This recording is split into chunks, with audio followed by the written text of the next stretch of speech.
Hello there everybody, my name is Fairly Odd Panda and today we're going to be getting up to some shenanigans in the cell stage of Spore.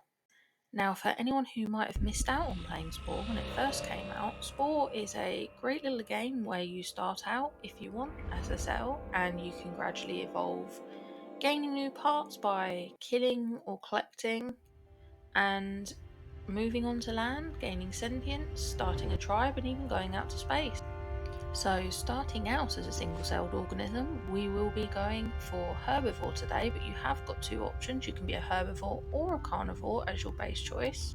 As you can see, I've opted to go for normal mode because I'm not a complete masochist and would like to leave the cell stage at some point. And because of the fact we will be having our character living here, this planet is now called Doomed. As a herbivore cell, we will be starting out as a tiny, squiggly, little chunky guy. We've got some quite big eyes going on, but we can't move very fast. Ultimately, our goal is just to keep eating. We get more DNA points that way, which means we can evolve, and as we unlock more items to attach to our characters, we can then level ourselves up and improve how well we play. So at the moment, we're just swimming around in our primordial soup, and we're going to eat as much as we can until, boom, we get a little bit bigger. Like a slightly greedier Dory, we're going to just keep swimming and just keep eating and try to collect as many parts as we can. You've got to be very careful because as you can see there are some big chunky guys that want to eat us right here, and while they can cause other parts to be dropped from their victims, we don't want to get eaten ourselves. Now the tutorial is trying to tell us about these spare part drops here.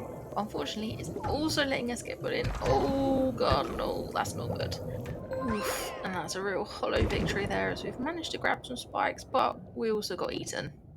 Luckily, as soon as one of our squiggly little dudes dies, we just come back again from an egg. And now we can power munch our way through as many of the little green leaflets that are about as possible before eventually getting some sweet, sweet loving to evolve. This is, of course, terribly scientifically accurate, and now we've got the chance to make our first little character here, the Stabby Bot. Now, the Stabby Bot, of course, has some tactical advantages in that when people try to eat his ass, it hurts them, but it's not a lot of use against these much bigger cells who are going to keep trying to munch us anyway. Alas, we're just too tasty of a snack for this one, and despite my best efforts, we just couldn't save the poor little incarnation of the Stabbius Butticus, and we're going to have to come back yet again. Now, this time around, we found a mate quite quickly because, as they say, love conquers all, and it is definitely time to get an upgrade. After listening to some Barry White, these two eager young cells have found love, made a baby, and now we've evolved to have a speedy go fast fart butthole. Very, very good. Now, as you can see here, we've got a nice big green sucky boy, and we're going to do our best to steal his powers with sucky sucky suck. Just going to keep swinging around, stabbing him with our butt spikes until eventually he has to concede defeat and give us the suck suck. It is taking a little while to wear their health down, especially as they're going to have a cheeky little slurp to recoup some health, but eventually we will get there. We're just a small cell and they're a big cell. They gotta go down eventually. It's all a little bit David and Goliath, really. But now they've gone down, we've got the power of the slurp, and we're going to do a victorious little swirl around with our fart powers before going and getting some fins as well so we can turn quickly. And with that successful murder of yet another denizen of the primordial zoo, we can take their parts, go forth and find ourselves one true love, so that we can make yet another evolution, and this time it's got the slurps. Now, having a straw for a face might look a bit stupid, but it does mean we can suck the very life essence from the other people living around here. Pretty good stuff. Poking the big blue guy did absolutely nothing, but we're going to get a tactical slurp here, get bitten in the ass, and then get sweet revenge on this spiky arsehole. Now we've grabbed yet another cell part from Meteor, we found another cheeky slurp, but we're getting bullied hard again by the big blue. I think they just got it out for us because we've got a straw for a face. It's definitely not karma for the littering of corpses we've left all around the pond. Oof, that's gotta hurt. We've been bitten in the ass, but we've got on our way.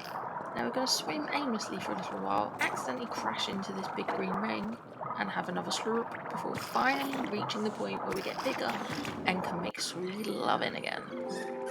Now, I'm not going to lie, as the guiding hand of evolution, I was a little bit indecisive here, but eventually decided to settle on having the magical powers of super toxic fart trails, mixed with being a bit of a prick. It really helps because that way anyone that tries to bite us from the side gets stabbed, and anyone following us, well, let's just say we've had a little bit too much of the fart fuel for one day. And this is how the sucky, slurpy beauty that is this cell was brought into the world. They don't really need any further description. Slurp is a warning enough, I feel. Now, that halo around us may look beautiful, but actually it is a deadly toxic acid pool of farts, and you do not want to go near it. But anyone that's stupid enough to mess with someone who's likely to suck the life out of them with a literal straw face, probably it's a kindness if they get the fart. Poor little sucker did get a bit trapped here and unfortunately met a sticky end, but we can take comfort in the fact that they left a toxic fart trail which is probably going to wipe out everyone in a nearby radius.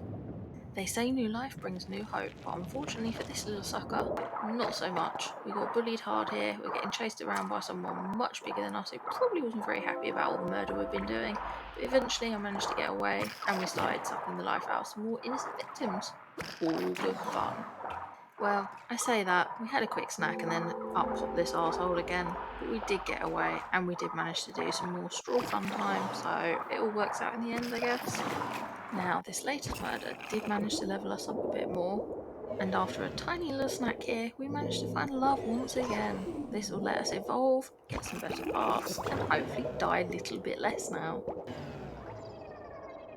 For all these deaths, you may have been thinking, for God's sake, Panda, use the bloody fins. Well, finally, we're actually going to use the bloody fins. Oh, what's a happy little guy. They say ignorance is bliss, and I think there's definitely some ignorance going on as we trail around in a super Mario with farts. But finally, with a couple of little snacks, a little miracle happens, and a brain the size of the tiniest fragment has appeared. We're on the path to sentience at last, and as the first ever known case of an existential crisis happens, we can grow some legs and actually think about moving out of this farty soup. With a happy little peep, we can finally escape from the toxic wasteland we turn the oceans into and move on to land. Because at the end of the day, we may be herbivores, but murdering entire species could still be quite good fun. With that cheerful thought to dwell on, I have been Fairly Old Panda, this is Spore, and I'll see you next time on the land stage. Thank you for watching everyone and have a great rest of your day.